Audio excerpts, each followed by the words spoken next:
This morning we have appearing for us as the Chief Executive Officer, Mr. Rory O'Sullivan of Moltex Energy Canada.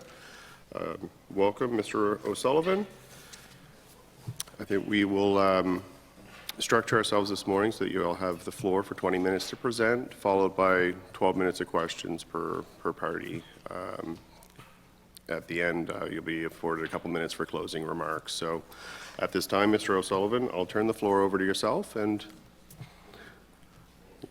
you're ready. OK, bonjour à tout le monde. Merci pour l'opportunité d'être là. I'm Rory O'Sullivan, CEO of Moltex Energy Canada. But I'd first like to acknowledge that we're on the unceded territory of the Wolastoqey, Mi'kmaq, and Pescataway peoples, a land that we've been fortunate to share with the First Nations who have welcomed us here for hundreds of years and who are excited, we're excited to include in the development of our clean energy future. You've heard that nuclear energy is not needed to fight climate change because decarbonisation is possible with only renewable sources. Solar and wind power and energy storage systems have all become much cheaper in recent years, and deployments of these technologies are growing exponentially. You've also heard that nuclear energy should be off the table because it comes with unacceptable risks. Nuclear power plants can have accidents during operation. They can be intentionally targeted and attacked by bad actors. They can produce waste that is hazardous for thousands of years, and it is possible for that waste to be made into weapons. All of these concerns are very reasonable and cannot be ignored. There's another list of concerns that I believe we can all agree on. Climate disruption is approaching or already passing tipping points that put humanity at an unacceptable risk. The Arctic is warming 4 times faster than the global average, in the process melting permafrost that is releasing methane, further accelerating warming. We all know the polar ice caps are melting, but it may be underappreciated that as ice melts, it cools the atmosphere the same way melting a block of ice can be used to cool a room. It helps to hold the temperature down until the ice is gone. Already a long time before the last of the northern ice has melted, we are hitting new records of extreme weather and new extremes of impacts on human health, safety, and infrastructure every year. Every year, the news is covering another once-in-a-generation storm, heat wave, or other extreme weather system. And with that comes more population displacement and international tension.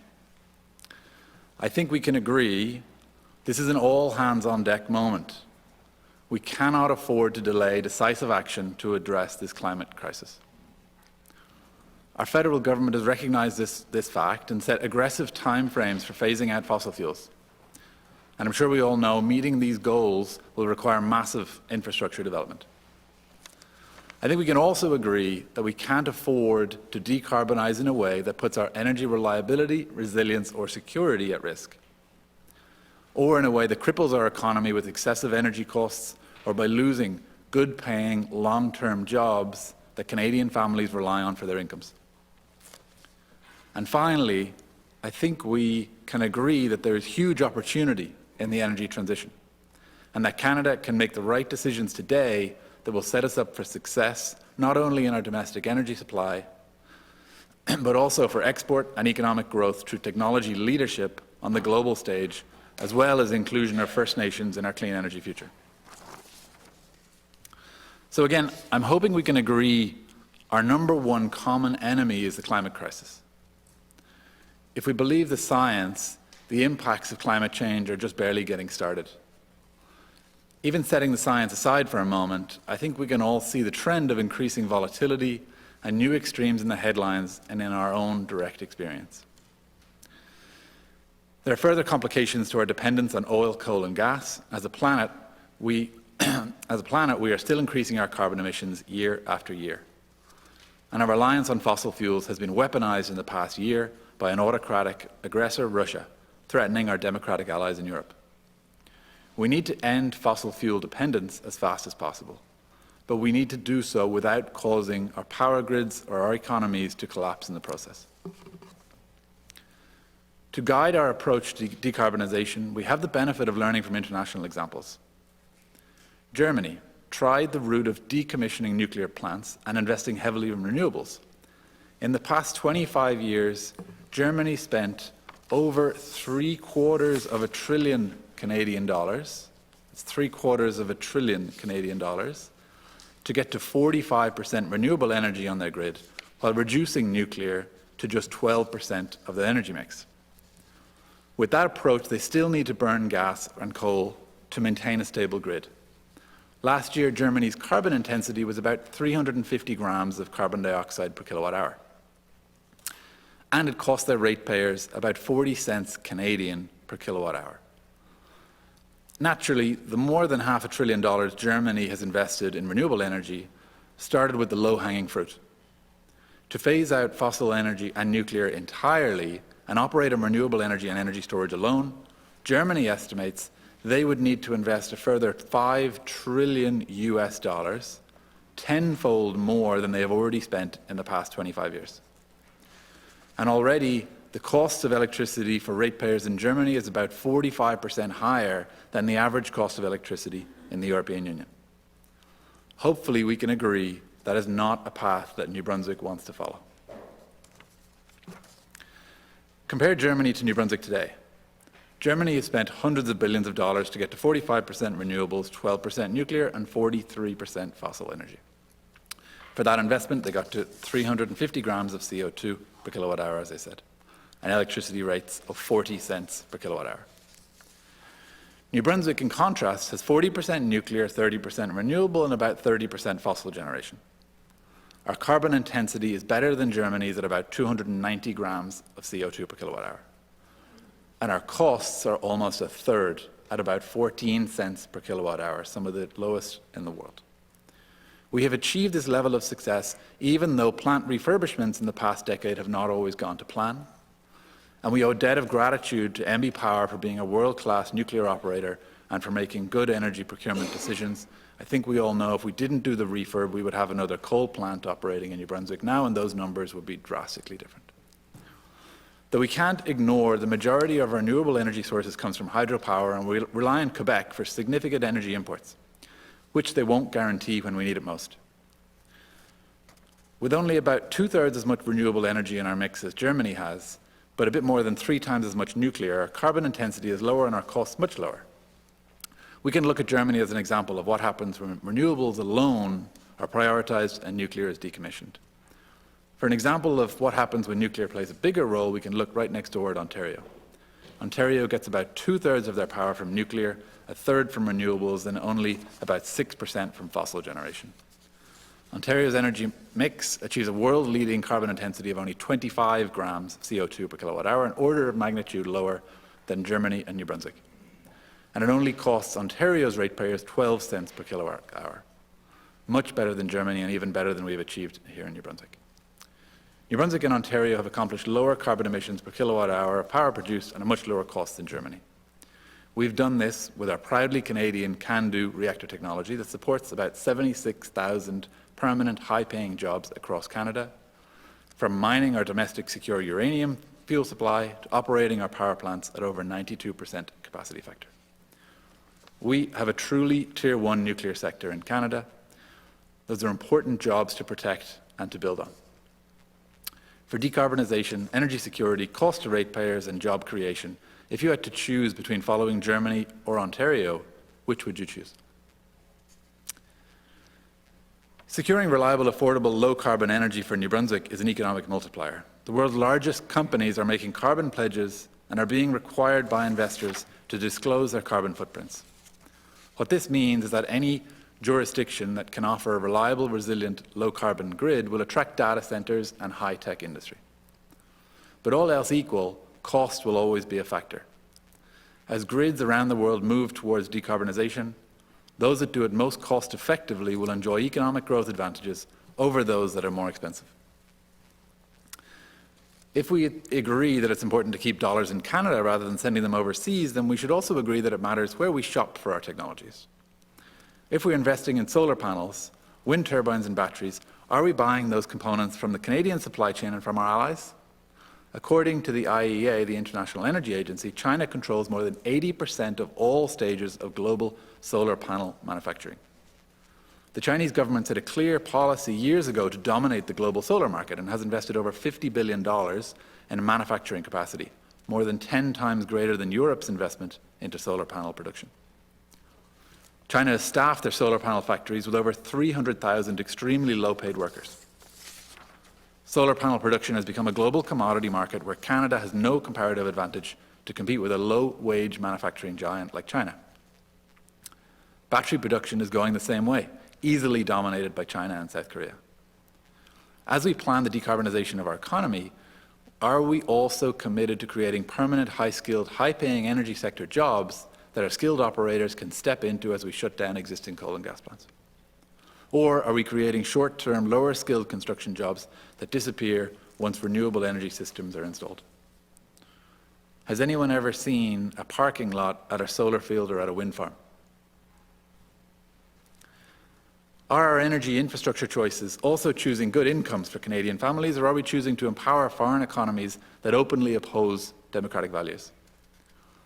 Regarding safety during operations, when we think about operational risk and intentional attacks on energy infrastructure, it's important to think about risks relative to other options.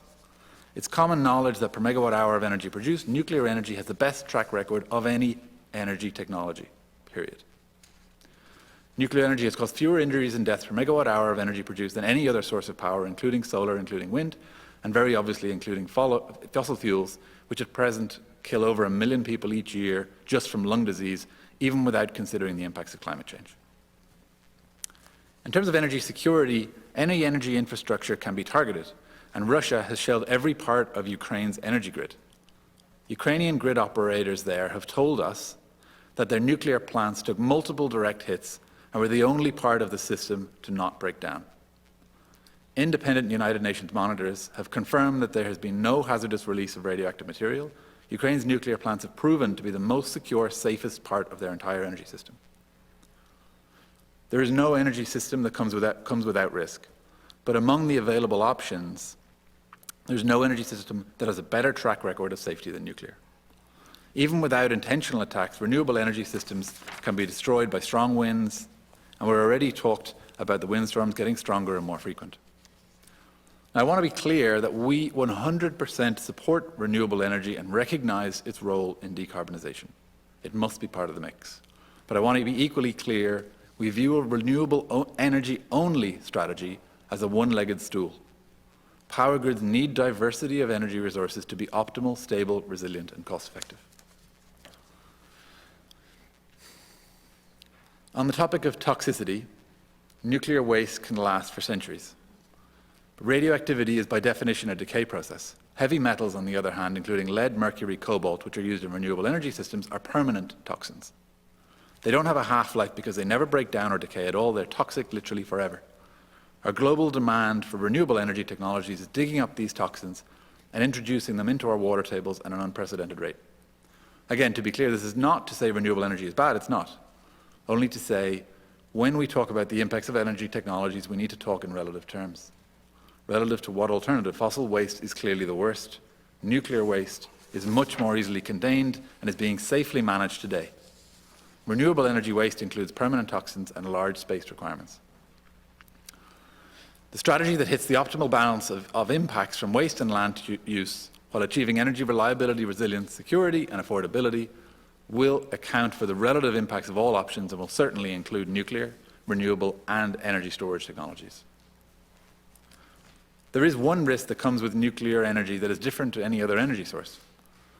A conventional nuclear reactor fissions uranium, and when it does, new elements are created that are not found in nature. One of those elements is plutonium, which, when highly purified, can be used to make a nuclear explosive device. Plutonium is radioactive for hundreds of thousands of years, and at present it is stored on site at surface storage as part of the spent fuel, where it's produced alongside existing nuclear power plants within the used fuel bundles from the existing reactors. Moltex Canada was founded to address all of the above issues we've been talking about. We recognize the climate crisis is our greatest threat and we must end fossil fuel dependence. We see nuclear as a key technology to decarbonize safely, securely, and cost-effectively. And we have developed a reactor design that does not use fresh uranium. Instead, we will take the used nuclear fuel sitting alongside Canada's existing reactors, take out the long-lived radioactive elements, including plutonium, and fission that material as fuel in our reactor. By doing this in New Brunswick, with nothing but the spent fuel sitting at Point Lepreau, we can produce 300 megawatts of clean power. That's enough to power 212,000 Canadian homes reliably, securely, with no imported fuel or supply chain risk, in any weather, any day of the year, for 60 years. And in the process, the plutonium consumed as fuel is destroyed, greatly reducing the risk of that material ever being used for a malign purpose. You've heard that reprocessing nuclear fuel creates a proliferation risk. That is true if the process used can produce pure plutonium. For this reason, Moltex has designed a process that is technically classed as fuel recycling as opposed to fuel reprocessing. Our technology extracts elements from used nuclear fuel that are suitable to fuel our reactor, but at a purity level that has no possibility of being used to produce a nuclear explosive device. Rather than being able to produce pure plutonium, our technology will produce a mixed chloride fuel salt that cannot be used to make any explosive, nuclear explosive. In our reactor, this hazardous material burns up safely, converting it to carbon-free energy. Once plutonium is used as fuel, that hazard material that exists today is gone. This is not combustion like burning fossil fuels. This is Einstein's equation, E equals mc squared. We're literally turning matter into a lot of energy, with a kilo of nuclear fuel safely releasing more energy than there is in over 1 million kilos of coal. And through this process, radioactive material goes away. Along with reducing proliferation risk, we're also reducing the volume of nuclear waste that needs final disposal. The issues we have covered here are well understood by grid operators in Canada. MB Power knows that nuclear is necessary for a low-carbon, secure, reliable, affordable power sector. Moltex Energy Canada set up our global headquarters in St. John because of MB Power's vision back in 2018. And we have brought technology leadership and about 30 high-skilled, well-paid jobs to the province so far, with plans to double this year. Other utilities and other jurisdictions have followed suit, and some have poured in more resources and overtaken us in some areas. For instance, the SMR startups from the US have received orders of magnitude more funding and have completed design certification ahead of us. But according to independent third-party nuclear scientists who have reviewed our design, of all the molten salt reactor concepts in the world today, the Moltex reactor is by far the best. We're the only fully Canadian SMR company backed by a utility. All of the IP is Canadian with the New Brunswick registered company. And we're the only one in the world focused on addressing the critical issue of waste. We have unique Canadian-owned IP and a strong head start in bringing a vital solution to market that will address nuclear waste and the need for firm, reliable, carbon-free power. Despite the challenges we're facing, and in some ways actually because of those same challenges, we have every reason to be optimistic for our future as a province. Globally, attention is on the climate crisis like never before. Emissions have not come down worldwide, but they have also not gone up as fast as they were projected in years past. We've already avoided the worst-case projections. Our ability to focus and innovate when the need arises has never failed us yet. And the leaders in government and energy in New Brunswick are pragmatic and forward-thinking. Together, we can show the world a best-yet version of what is possible. Canada invented insulin, pacemakers, time zones, and basketball. Canada invented the can-do technology, an incredible technology that has made our energy grids world leaders in low-carbon, safe, reliable, affordable energy. We can build on this success and do even better. We can become a magnet for tech talent and companies needing clean energy, and we can export solutions we develop here to our allies around the world. We're committed to New Brunswick and committed to helping build a clean energy technology ecosystem that secures our domestic energy supply and drives economic growth for the province. Because of our approach and vision, all 15 of the First Station communities in New Brunswick have indicated their support toward the development of small modular reactors in New Brunswick, but they've been clear they want to be at the table and don't want to be left behind. And last year, 9 out of 10 New Brunswickers responded that they support recycling used nuclear fuel at Point Lepreau. We are committed to following through and delivering the solutions that the world, our province, and New Brunswickers are asking for. We look to the province to hold strong to the vision that brought us here when MB Power put out a solicitation for small modular reactors in 2018. Hold that vision and follow through with us. Let's prove to ourselves and to the world that New Brunswick can do when we put our minds to it, when we all pull together. Thank you. Well, thank you, Mr. O'Sullivan. I think we'll move straight into questions, beginning with the opposition. Mr. Chiasson. Thank you very much. Well, good morning, and thank you for that presentation. I do have a couple of questions. Yesterday, some of the proponents were saying that to reprocess used fuel, there's a heavy cost to it. I don't know if you can talk a little bit about it, like what needs to be done for the Moltex reactor, like for the fuel-wise. So is it just grabbing the energy units and just putting into the reactor, or does it have to go through a process, and the cost of it? Just give us some information. Yeah, so we have two projects, of course. We have the reactor itself, and then we have the Watts waste fuel recycling facility. And our teams are split working on each. The waste recycling facility takes existing spent fuel and converts it into various different forms. One of those, about 0.5% of the original spent fuel, is what contains all of the long-lived waste, the 300,000-year radioactive elements, and that is the part that goes into our reactor. That's what we're trying to eliminate and reduce, is really that long-lived toxicity. So what we're doing over the next few years is lots of different tests and experiments to validate that chemistry and that separation can be done safely without the proliferation risks that others are saying we have. And we've started doing all the small experiments, and those experiments are just going to get bigger and bigger and scaled up over the next few years. And we will be openly sharing the results. We will be getting peer-reviewed academic experts reviewing our claims to make sure we're doing this transparently. Canada has a world-class regulator, the Canadian Nuclear Safety Commission, that regulates this, and it will also be overseen by the International Energy Atomic Agency, who will be making sure we're doing this safely also. Are there others that are actually putting together a waste facility to reprocess spent fuel, or is this kind of like a one-of-a-kind thing that Moltex is doing? There are historically, major governments have done conventional reprocessing projects and they all require very high purity plutonium. So those facilities are many billions of dollars, and because the other reactors require that high level of purity, and then you have the proliferation risk that people often talk about. In our process, the reactor does not require that level of purity. So the facility, the waste recycling, doesn't need to be that complex, and we never produce that purity. The facility cannot be altered in any way to get that high purity. If somebody wanted to create that high purity plutonium, you would need to build a new facility at great expense, which is the risk. So I'm not saying there is no risk, there is still risk here, but the end game is that we are significantly reducing the hazard to future generations. When we're talking about spent fuel, we're talking about just straight uranium, it's not enriched?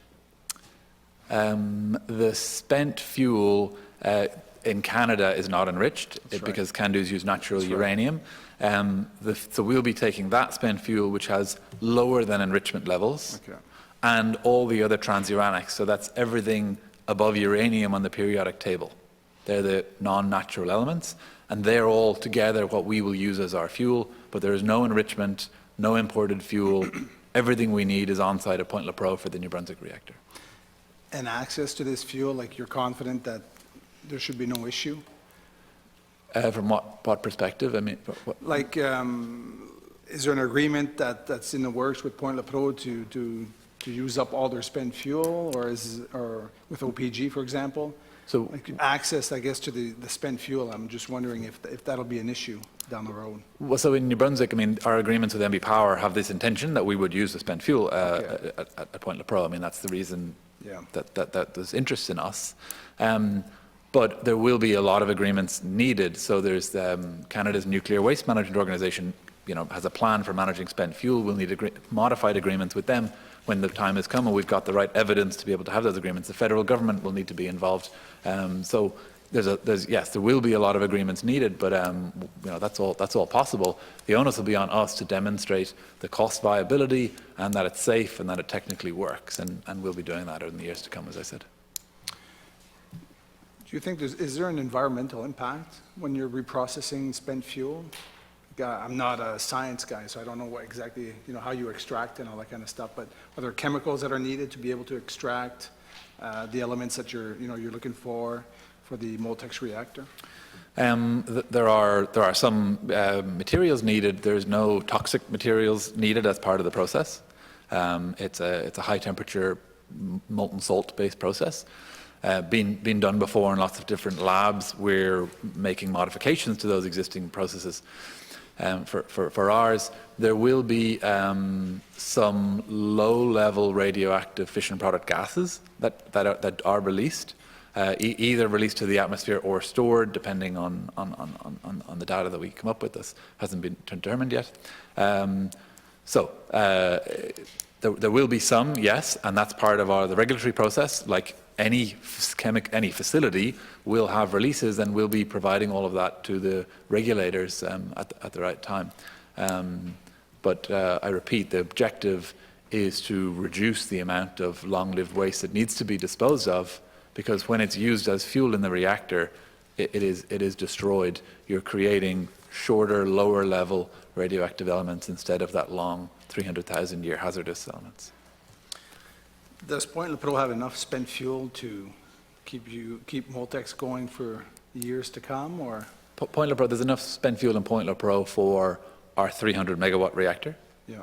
Across the spent fuel in the whole of Canada, there's enough spent fuel for 6,000 to 8,000 megawatts of our reactors to run for 60 years. Globally, there's enough spent fuel for 100 to 120,000 megawatts of reactors. So the market is very significant, but we are really focused on that relatively niche market. We are the only ones globally looking at, who can do this waste recycling in this novel way, which should be much safer and cheaper than what people have been able to do before. So the waste facility, is it in the same unit as a reactor? Is it a separate building, or will it be centralized? What are the plans for Moltex? So it's a separate building, Yeah. but the most practical solution is to have them side by side. Side by side. That will vary depending on the geography. So in New Brunswick, we would have everything on the Point LaPro site is the intention, and you then don't have to move any spent fuel off the site. If hopefully we deploy in Ontario, it might be one central one for Ontario, maybe two. That's to be determined. In the US, similarly, you might have one central one for the whole of the US, or regionally, a few of them scattered. You wouldn't have one per reactor, you'd have one for several reactors. We've heard yesterday that generating electricity through nuclear could be quite expensive at the end. I think you mentioned 13 cents a kilowatt in your presentation. I don't know, what are the predictions? So let's say, for example, in an ideal world, everything goes according to plan.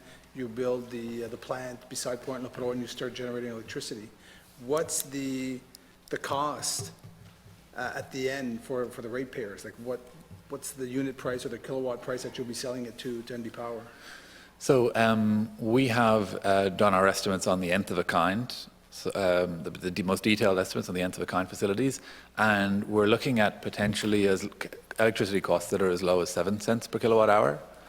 The first of a kind will be higher than that because it's a smaller facility on its own. We are still developing and progressing the cost estimates of that, and we will publish them hopefully in the reasonably near future. But the ranges that we're coming out with are very definitely affordable and better than all other low-carbon alternatives. I think I've got time for maybe one or two more questions. Chalk River, so obviously you received funding from the federal government for R&D, Chalk River. Just how's that going? What are your targets or objectives with the work that's being done there, and what's the next step after Chalk River? So we received $3 million from ACOA as part of a repayable loan, and $47.5 million from the federal government, which is matched funding, also a loan repayable in the future with revenues. And so that supports sort of all of our main key development work. So one of the main activities is the work going, the experimental rigs on the waste recycling going on at Chalk River. And the objective of that is to really demonstrate that when we take the waste and put it through our process, that the outputs are as we expect them to be. And so that's the big volume is essentially the uranium taken out, and that's now intermediate or low-level waste, and much easier and cheaper to dispose of at a smaller volume.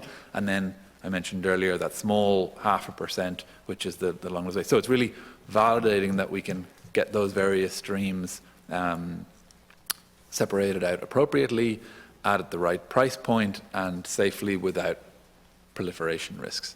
So they're, ongoing, progressing. They'll be going on throughout this year, and then in the next year we'll be scaling them up again. And we haven't assessed where we'll do that. Chalk River is one of the options of the facilities where we could do that. We also have various test rigs going in our own lab in the UK, of our sister company, I should say, in the University of New Brunswick, various nuclear labs across the US, and other R&D facilities. So I've got time for one last question.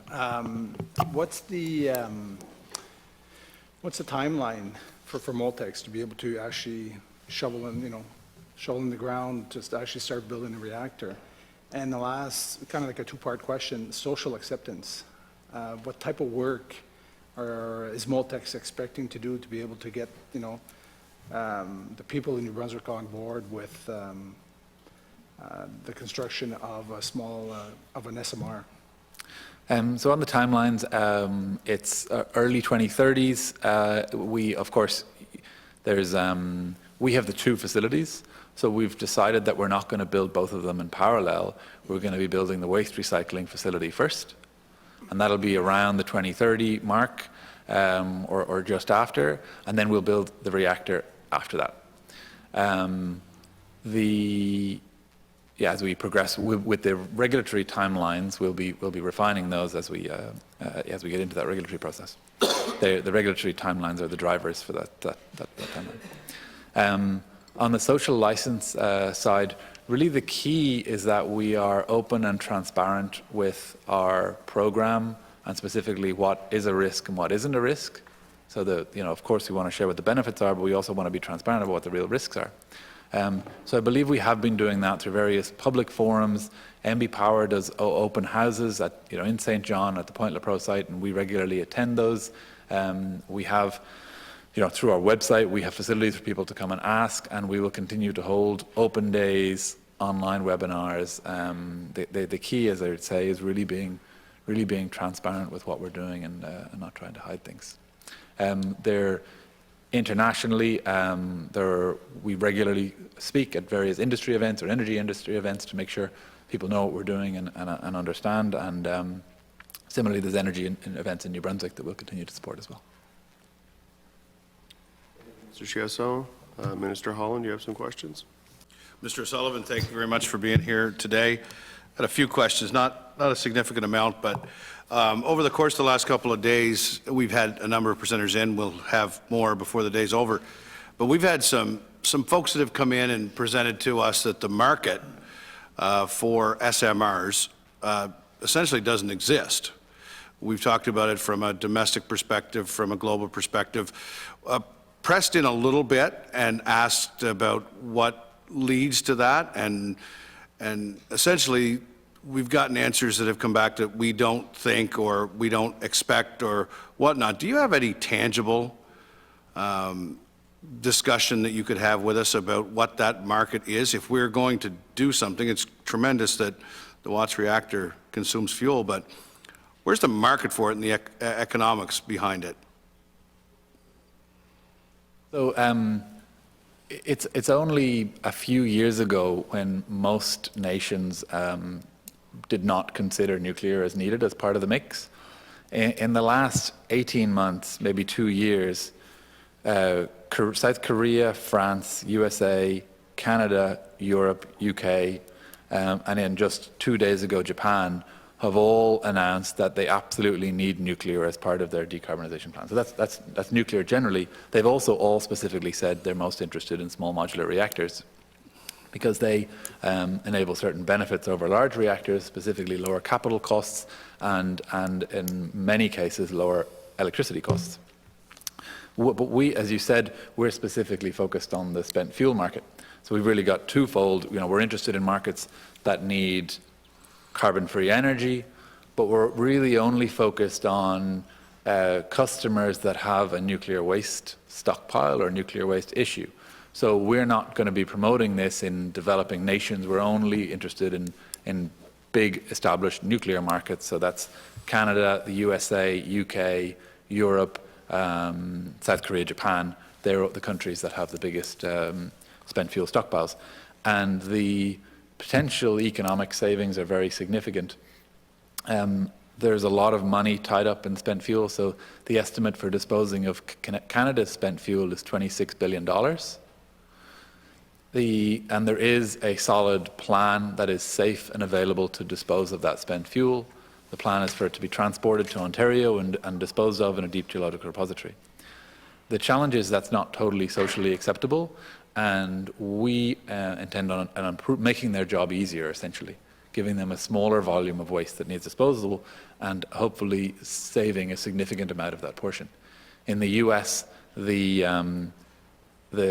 challenge and disposal costs there are about 5 times greater than Canada, and the US is the biggest user of nuclear fuel. At about 25% of the global spent fuel is in the US, and the US has no solution to spent fuel. Whereas Canada has a solution to spent fuel today, we're looking at improving that. The US really have no solution, and they need that. They need to deal with the waste to be able to build more nuclear. So the way we're positioning ourselves in the market is that we're an enabler. We are dealing with the waste issue so that we can improve the social license for nuclear power, enabling all the other technologies to have a bigger role and the role that's actually needed to be able to decarbonize. If we can't deal with the waste effectively and deal with that social license issue, then nuclear will struggle. So that's really the market positioning for us, is specifically customers that have a spent fuel issue. Okay. On the spent fuel vein as well, you talked about the amount of time you can run the Watts reactor with the available spent fuel that's out there. Could you give us an example of what type of physical volume of spent fuel that we're dealing with in New Brunswick, Canada, and the globe, to whatever degree that you can, just so we get an idea about what scope of actual fields of volume of spent fuel waste are out there? So, yeah, the metrics I have there are all of Canada's spent fuel from the current nuclear fleet will fill 1 hockey rink up to the height of 3 boards high. So, you talked about, the amount of nuclear power in New Brunswick and Ontario earlier, and that is still a very small volume. So a lot of people would say the best thing about nuclear power is the waste, because its volume is so small. However, there are still social challenges with waste, so that's why we're looking at dealing with that. And what we're looking at doing is taking the vast majority of that, and instead, at the moment, it's all high-level waste, radioactive for hundreds of thousands of years. What we're looking at doing is taking the vast majority and turning it into intermediate, low-level waste, which is much safer and can be disposed of more easily, taking out that small 0.5% of long-lived waste, using that as fuel. And if you were to give us an example of, take a cubic meter of nuclear waste, when your extraction process is done, what are we left with that we have as an amount of waste to deal with? So the cubic meter, so let's say in weight, 99% is intermediate level waste. So that's essentially the uranium and the cladding pulled back out, potentially stored at surface as an asset for re-enrichment, for new fuel again. 0.5% is what's called fission products. So this is the shorter-lived products that are decayed back down to zero after 200 to 300 years. And then 0.5% is the long-lived 300,000-year, what's called transuranics. And that's the one that includes the plutonium, which is what we use as fuel. So in terms of that all together, we can compress that into a volume conservatively about half the volume, potentially down to a fifth of the volume. But that exact number will be determined by the various experiments and tests we're doing at Chalk River. So I guess simply put, for layman's terms, you would be able to take the existing fields of nuclear waste that would be in, say, we'll use Canada as an example, and reduce it to at least half the size, potentially down to 20% of what it would amount for a volume. Correct. Okay. Can you talk more about China and the supply chain for solar? You had said in your presentation that they control 80% of the supply chain. Is that the mining, the refining, the building?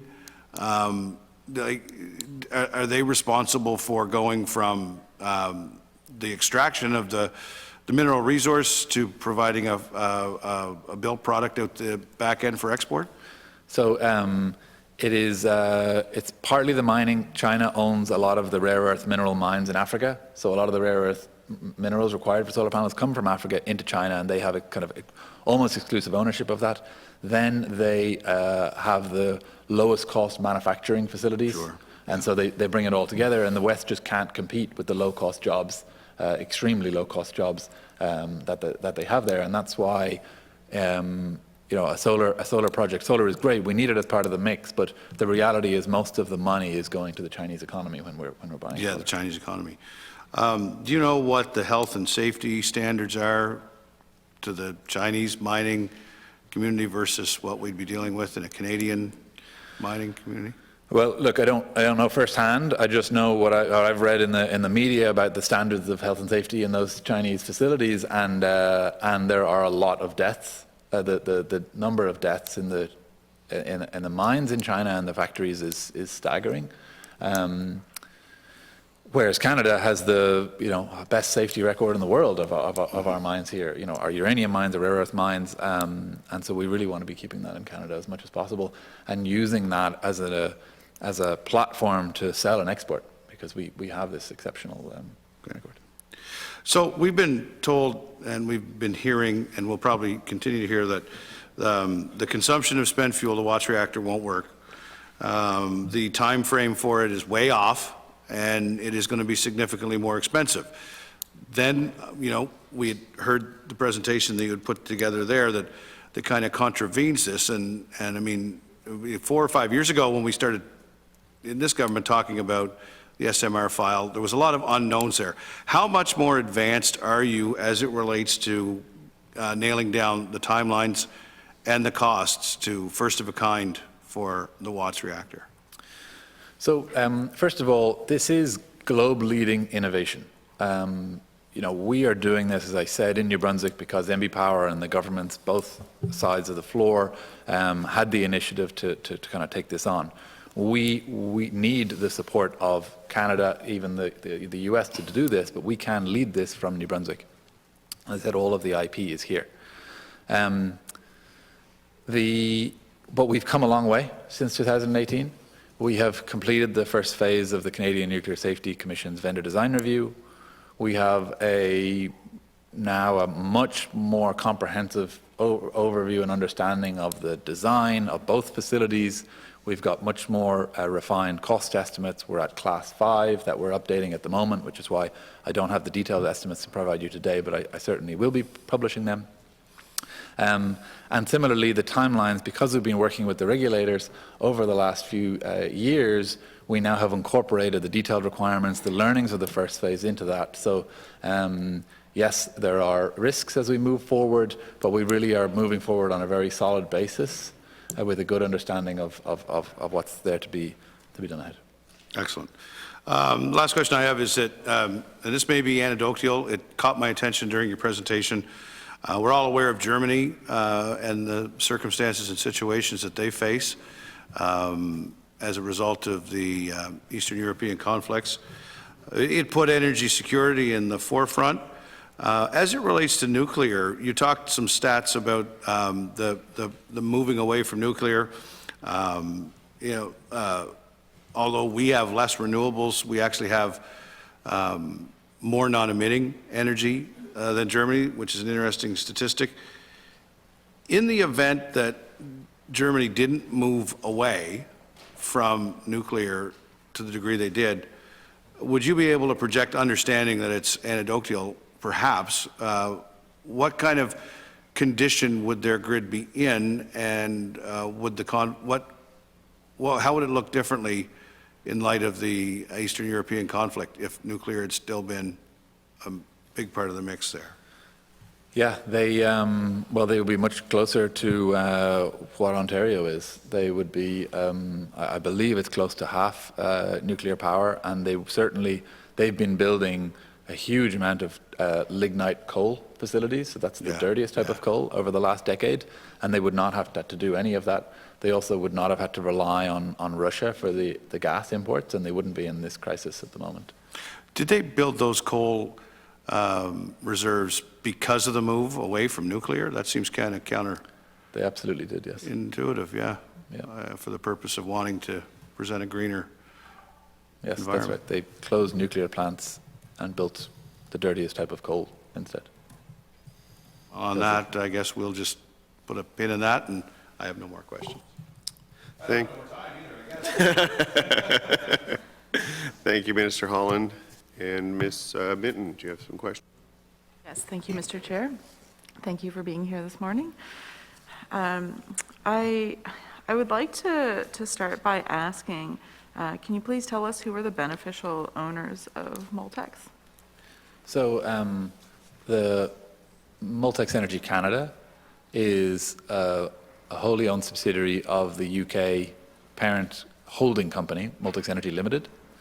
And the company started out in the UK in 2015, but essentially moved to Canada. So the company Moltex Energy Canada is now an independent company. The new investment is going to come into Moltex Energy Canada. All of the IP has been moved into Moltex Energy Canada, and we have an independent board of directors of very senior people. So it's independent decision-making here. Said the parent company is a holding company. That company is owned by about 70 to 80% of the two founders. That's the inventor, Ian Scott, and John Durham, who put in the first seed funding. And the other 20% is sort of a mixture of smaller investors. Probably one of the larger one is IDUM, a big European engineering firm. I think they own about 3% or something, but the rest is a mixture of smaller investors. We're in the process of preparing for a new funding round, and so it's likely those investors will own about a quarter to a third of Moltex Energy Canada. That'll hopefully happen this year, and that will be a mixture of strategic future customers, industry players like strategic industrial companies, and financial investors too. Okay, thank you. But they're all Western. Okay, and so the main shareholders, you said, are the founders, and they're located in the UK? Okay, and they're still connected to Moltex Energy Limited, but they're also the shareholders for the Canadian version?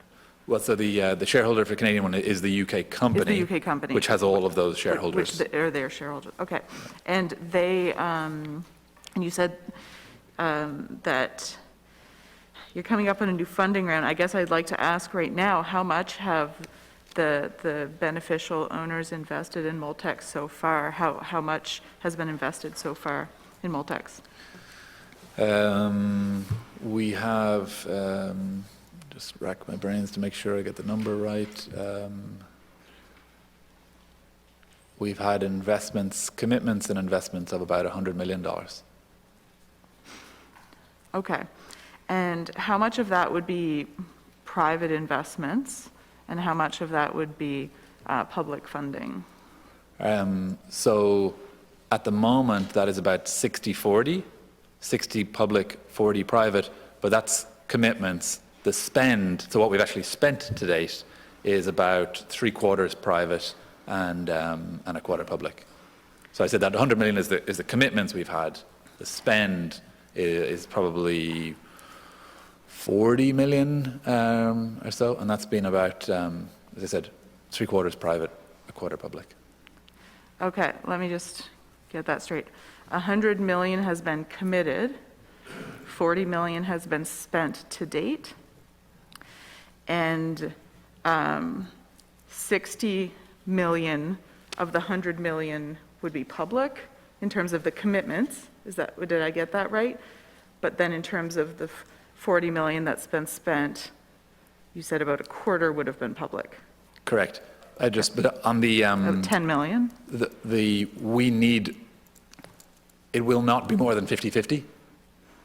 So because our commitments from SIF, for example, our main contribution from SIF is $50 million, is a one-to-one funding ratio. Okay. So it will not be more than 50, roughly 50% in total. Okay, yeah, and could you walk us through the public funding that you've received, please? Yeah, so I mentioned $3 million from ACOA and $47.5 million commitment from SIF. Both of those require private match funding. And then $10 million from the province over 2 different investments, which are also matched funding, privately matched, 1-to-1. Okay, 10 million from the government of New Brunswick. Any other public funds from other countries? Yes, we've had about $7 million from the US government through various specific projects that's spent in the US, and then a small bit from the UK, yeah, $500,000 or maybe, I'm not sure exactly the amount, that's a few years ago. Okay, thank you. And I wanted to ask how much have you spent on lobbying to pay lobbyists such as, I see Jordan O'Brien and Chad Peters are registered as lobbyists. How much would you have spent on lobbying to date? Trying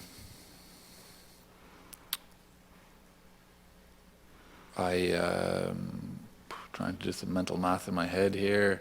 I don't think it would be over $100,000, but so we do not have any lobbyists engaged for us at the moment. We have not for quite a long time, for a year and a half. Okay, so no lobbyists are currently, No, you said for about a year or a year and a half, yeah, federally and provincially? correct. Okay, because it looks like there are monthly communication reports for the federal lobbying registry from 2021, I see. Yeah, And, that'll be right, yeah. Up until about mid-2021, possibly. I don't have the exact time, but I don't believe there was anything in 2022. and I do see something from 2022 with Jordan O'Brien, one of your lobbyists. Registered, maybe there might have been one meeting. It was very minimal, if it was. Okay. I see a couple of communications that are registered federally. And I guess I'd wondered if you were registered to lobby, or if you have lobbied the Department of Natural Resources and Energy Development. Here, in New Brunswick or In New federally? Brunswick, yeah. We have been in the past, but in the past, I mean, I don't have the exact time frame, but a year or two, we have not been in we have not been spending the minimum 1 day a week on average on the lobbying activities. Okay. I had noticed Chad Peters was lobbyist registered for you in New Brunswick, and he wasn't registered to lobby the Department of Natural Resources and Energy Development, so that's why I asked. He was not? He had not checked it off as one of the departments that he was as a lobbying target. That's surprising. That sounds like a mistake. Okay. I'll make sure that's corrected if that's the case. Okay. So I'm wondering, how much is it going to cost total for you to develop and build your nuclear reactor? Well, and I guess you have two things you're doing. You're dealing with plutonium. You said that's by 2030 you'd have that facility, and then there's also the reactor. So what's the total cost for all of this in the end? The development costs of ourselves will be about in the order of $500 million. But we are updating the cost estimates at the moment. So as I said earlier, we'll be publishing them when the updates are done, but we're refining them at the moment. So you're anticipating, so it sounds like you're updating it now, but you're anticipating about $500 million total in terms of costs? No, for the development costs. That's For the development costs. so And so what about, what else are you going to spend? I'm talking about all that you're going to need to raise and spend. As I said, we are updating the estimates at the moment, and we will publish them once they are refined. When do you expect to have those numbers? In the coming months. Do you have an estimate that you were working with? I understand you're coming up with new numbers. What were you working with up until now? We have published them in the past. I'm not giving you a number here intentionally because I will be updating them, and we have published them in the past. So I will Okay. can you provide that after if you want an exact number. I don't know if you could tell me what you've published in the past? Well, no, I can't. I can get you that after if you like. Okay, yeah, if you could provide that to the committee through the clerk, that would be appreciated. Thank Sure. you. And how much public funding do you anticipate needing going forward? We believe that it's appropriate for primarily the federal government to cost share those development costs. But there is, because this is a strategic project that has significant importance federally and for the provinces, but there is significant private interest that we can do it privately, but it'll be accelerated with public investment. Okay, and when you say cost share, what are you thinking? 1-to-1. Okay, so equal cost sharing. And you said you have a new funding round coming up. How much are you looking to raise? What are you looking at going forward? We are looking for an investment in the tens of millions, so which would match the SIF funding. Okay. So over 30 is what we'd like, but what we're aiming for. Okay. Which would be enough to fulfill those SIF matching fund requirements. You said over 30. The clock is ticking here. I wanted to ask one more question, and it's related to reports from the National Academies of Sciences, Engineering, and Medicine, and it looked at a lot of different proposed small nuclear reactors. And some of the quotes from this report with these experts on nuclear technology said there was a consensus among the committee members that none provided significant proliferation resistance at this time, and so Moltex would have been included among all of the ones that they looked at. They also concluded that the introduction and use of advanced reactors and small modular reactors in and of themselves will do little, if anything, to eliminate the need to manage and dispose of nuclear waste. And so I know that that is sort of one of your selling points. I wondered if you could react to what these nuclear experts have concluded here. Well, yeah, so there's two reports. I don't know which one you're referring to, but there was one specifically on nuclear waste reduction, and we were not part of that evaluation, which is unfortunate because obviously we are specifically focused on waste reduction. There was another one more widely on all reactors more generically, and those claims are more generic about proliferation risks, and they were not specifically looking at ours in detail. And so we have contacted the authors that wrote those claims on proliferation to share more detailed information on our process, but they have not updated the reports. So at some point, as we get better data and experimental results, we will be sharing all of our details with independent academic experts so that they can verify our claims that we are reducing overall proliferation risk and the risk is low, that it's safe and manageable.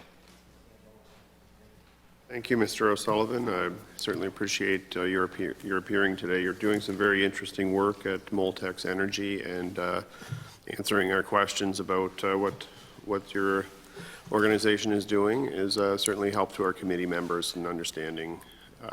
At this time, I would like to offer you a minute, if you'd like to make a few closing remarks. Yeah, thank you. So just in the last minute, I just want to say, you know, what New Brunswick did in 2018 was very impressive. It was the first utility NB Power to look at small modular reactors. It was 2019, 2020 when the others started to look. And so we are here and committed to New Brunswick because of that. New Brunswick has a great supply chain and capabilities, and we're really committed to it. But there are now a lot of other customers shouting for this technology. We have to be able to look to see where the best place is to deploy this business.